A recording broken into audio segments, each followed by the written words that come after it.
the heavens, past past the range of your vision through the earth beneath your feet, and you've taken that three-dimensional sphere and flattened it into something that can be readily understood after you've picked up the basics of it.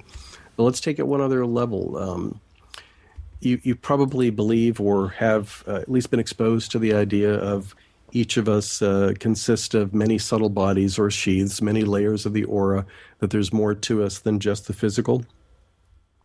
Well, if you apply that really broadly, then every planet in the heavens, the sun, the moon, each of them have their own subtle bodies, if you believe that all things have energy or spirit to some degree. Then is it causative or is it merely observational? I would argue that it doesn't matter which it is, but by observation of thousands of spiritually minded and technically minded people over literally thousands of years at this point, we've come to realize that when the planets are in a certain position, they and their subtle bodies, and in the same way that I'll use a metaphor of mass or matter is said to curve space-time. Right. Well, everybody's heard some variant of that bit of Einstein's thought. Well, now imagine that our subtle bodies, whether it's ours or those of the whole Earth or of Mars or Venus or whatever, also have an impact on shaping or bending or folding those other planes of existence, those other planes of reality. Then perhaps astrology functions because the planets are in a particular place because that's the shape of the subtle heavens, the inner heavens, or it's because their position is literally like our subtle bodies interacting with the space-time around us to make some things more probable or less probable.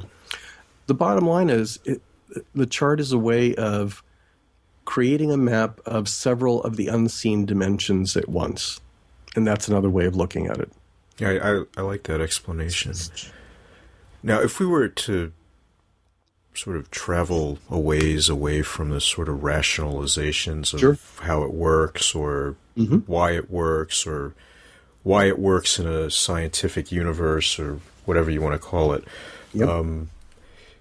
Are there some larger implications that I don't know if one might draw or that you have yourself personally drawn from the fact that this system seems so reliable, has been around for so long, and is very technical, and again, I think it wouldn't have lasted if it weren't accurate to a high degree. I think two things. It is as accurate or more accurate than the science of meteorology. We rely on the predictive power of are we going to have a killing frost for planting? Is that hurricane actually going to form? Do we need to issue a warning for the possibility of tornadoes? Here's the part where there are limits to what can be known. Once you allow for the fact that individuals and groups of individuals make their own choices, it removes the ultimate down to the last iota precision of will this happen. However, it is remarkably accurate in predicting the quality of how things will be. It does not remove free will, though I will say that if anything for me, astrology over the years has proven just how much free will we have, which is a limited quantity but a real quantity. And in some ways, it has for me been a proof of belief in the divine, the gods, the goddesses, fill in the blank for whatever path or tradition or system you adhere to. But it has so much synchronicity and orderliness. That for me, it's one of the things that makes it more feel like knowledge rather than belief. That there's more to the universe, and some portions of it we can understand. It is something that I will say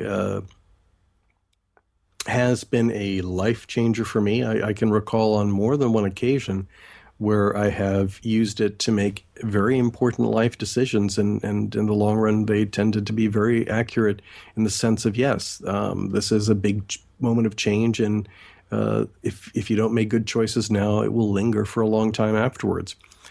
Where it is also important is in discovering how much the stars live within you, or the forces live within you.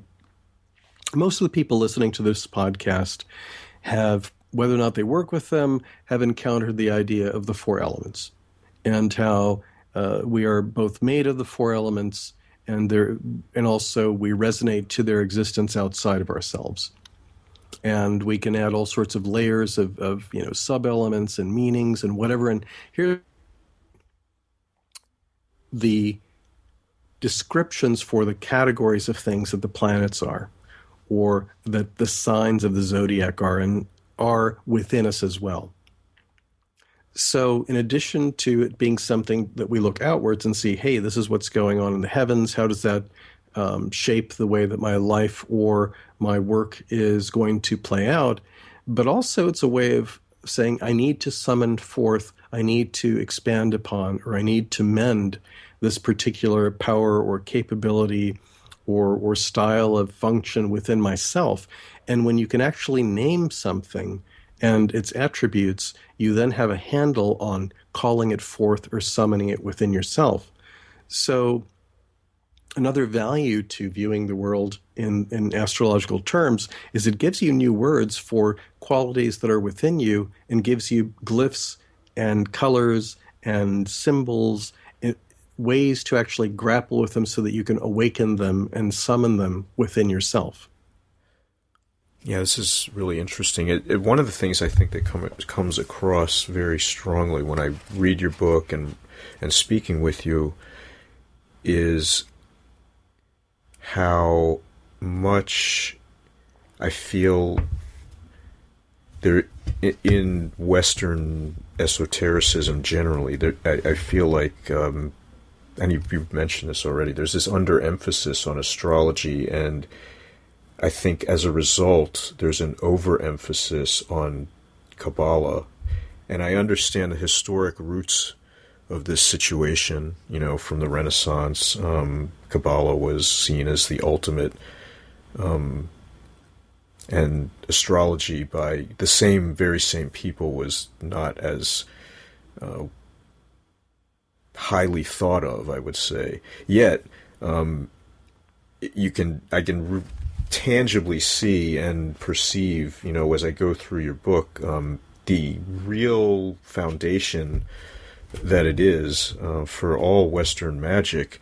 Now, certainly Kabbalah is a necessary component, but, absolutely. But it does seem like it, without the astrological part, it doesn't function at all, and we're all, and I'm more guilty of this than anybody else. We're all focused on Kabbalah and all of these other disciplines, whereas learning the real astrology, I think, like you're talking about here, has a way of imparting insight and understanding and nuance and subtlety to all of this that I don't know that you can obtain anywhere, any other way. It's really detailed. One of the things that, and I actually, one of the exercises that I give to people that are further along in their astrological studies and have been, analyzing their own charts or doing charts for other people, if they have Kabbalah as part of their toolkit, then I ask them to look at a chart and read it for me with Saturn being Binah. And literally tell me, read the chart for me again, but plug in the spheres instead of the planet names. Mm-hmm. And it still works, though you get a very different layer of information about either a situation that is occurring or about an individual. You run across the term of the planets being called the mundane chakras. Right. Here's another way of looking at it. I think that the level of closeness to the earth plane, if you will, as much as astrology is about the heavens, most of its work is focused on what's happening here. Or what's the intermediary between this plane of being, the physical plane, and the one just over on the other side. Mm-hmm. So that it has that kind of richness of detail and such an elaboration of meaning for each of the planets and each of the aspects and each of the houses. And the 12 signs, when I begin to think about how many people and how many cultures and how many centuries, frankly, with different things going on historically, the 12 signs, whether or not it was ever intended or whether they were that first or have become that, you can't elaborate and imagine and talk about the 12 signs that long with that many minds without creating thought forms, without creating egregores, without creating the equivalent of goddess and god forms that can be ensouled by things that are appropriate to those shapes. So that the 12 signs in some regards are beings that can be contacted, and whether or not they were originally there or whether they were created through elaboration doesn't matter. But there is a potency in them. I think of them as being the 12 styles of human wisdom and human folly.